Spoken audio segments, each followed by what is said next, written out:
Bismillahirrahmanirrahim. Students, MCQs number 37. In front of you, the diagram shows the some parts of the cathode ray tube, which is producing the cathode rays. Which is a correct description of the cathode? कौन सा description cathode का? वो बिल्कुल ठीक है. Negative and cool, negative and hot, positive and cool, positive and hot. अच्छा जी, आपके पास एक बात तो बहुत ही क्लियर है कि कैथोड रे नेगेटिव होती हैं, और जब ये नेगेटिव होती हैं तो ये क्यों? बेसिकली थर्मियोनिक इमिशन की वजह से ये इलेक्ट्रॉन्स इमिट करती हैं, और बहुत ही हॉट पार्ट होता है ये कैथोड जो होता है इसके सीआरओ का.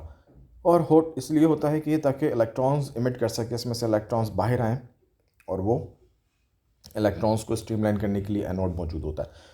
तो एक बात बहुत अच्छी तरह से क्लियर हो जानी चाहिए आपको कि कैथोड नेगेटिव है, तो नेगेटिव पे ऑप्शन पे आप जाते हैं तो ए और बी ऑप्शन है, और इसमें से कूल वाले ऑप्शन पे बिल्कुल नहीं जाएंगे क्योंकि ये बहुत ही हॉट होती हैं रेस, और ये इसलिए हॉट होती हैं क्योंकि ये थर्मियोनिक इमिशन की वजह से इमिट होती हैं. ठीक है जी, वहाँ पे बहुत ज़्यादा हीट जनरेट होती है, और वो हीट इतनी जनरेट होती है कि उसमें जो एटम्स के जो इलेक्ट्रॉन होते हैं वो अपने शेल से बाहर निकल जाते हैं. शेल से क्या बाहर निकलते हैं? वो सरफेस से मेटल से ही बाहर निकल के आ जाते हैं. तो option B is the correct one.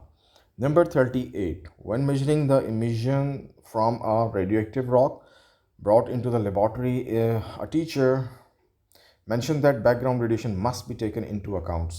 What is the background radiation? देखें, अभी लेबॉर्ट्री में हम एक रेडियोएक्टिव मटेरियल लेकर आ गए हैं और हम उससे देखना चाहते हैं कि वो कितनी रेज इमिट कर रहा है.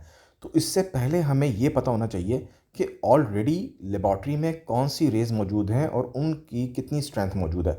इस स्ट्रेंथ को कहते हैं बैकग्राउंड रेडिएशंस. ठीक है जी. तो infrared radiations from the warm object in the laboratory, ये बिल्कुल भी नहीं होती इंफ्रारेड. इनकी वजह से कोई इनका आयनाइजिंग इफेक्ट नहीं होता. Such as infrared radiation from the sun, बिल्कुल भी नहीं है. तो आयनाइजिंग रेडिएशंस बिल्कुल हो सकती हैं, लेकिन वो रेडियोएक्टिव एलिमेंट्स की वजह से नहीं होनी चाहिए जो कि हमारे पास मौजूद है लेबॉर्ट्री में, बल्कि उसकी एब्सेंस में होनी चाहिए. तो इसलिए हम देखेंगे ionising radiation in the laboratory when the radioactive rock is not present. बिल्कुल यही ऑप्शन बनता है आपका. और वो रेडिएशन जो आयनाइज करने की एबिलिटी रखती हैं चीज़ों को, वो आपकी बैकग्राउंड रेडिएशंस कहलाती हैं. तो ऑप्शन नंबर डी इसमें बिल्कुल करेक्ट ऑप्शन है. नंबर 39 में the diagram shows the path of the 3 different types of the radiation है एक्स वाई जी. नज़र आ रहा है कि वाई में इतनी भी एबिलिटी नहीं है कि वो प्लास्टिक में से पास कर सकें, तो ये अल्फ़ा होंगी क्योंकि अल्फ़ा का मास सबसे ज़्यादा होता है. गैमा जो है वो प्लास्टिक या एलुमिनियम में से भी पास कर जाती हैं, तो वो आपकी जेड हैं.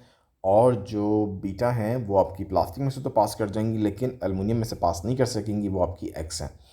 तो एक्स आपका होना चाहिए बीटा, वाई होना चाहिए आपका अल्फ़ा, और जेड होना चाहिए आपका गैमा.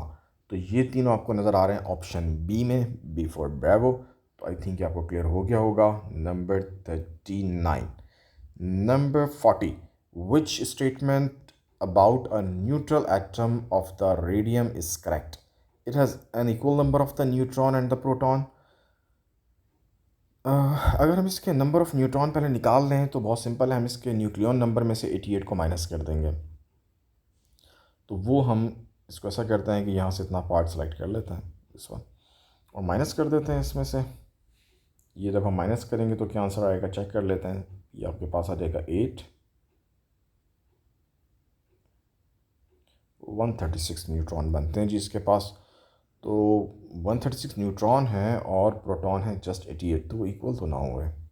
ठीक है जी. तो आपके पास ये ऑप्शन तो नहीं हो सकता. नेक्स्ट ऑप्शन क्या है? It has more electrons than neutron. नहीं, ऐसा भी नहीं है. जितने प्रोटॉन होते हैं उतने इलेक्ट्रॉन होते हैं. प्रोटॉन का में तो फिर इलेक्ट्रॉन भी कम ही होंगे. It has more electron than proton, ये भी स्टेटमेंट ठीक नहीं है. इलेक्ट्रॉन प्रोटॉन तो इक्वल होता है. It has more neutrons than proton, ये स्टेटमेंट बिल्कुल ठीक है, और आपने देखा भी था, मैंने भी कैलकुलेट करके दिखाई भी था कि ज़्यादा न्यूट्रॉन है इसमें प्रोटॉन के मुकाबले में. तो option number D, option D इसका बिल्कुल करेक्ट ऑप्शन है. आई होप ये आपको अच्छे से क्लियर हो गया होगा.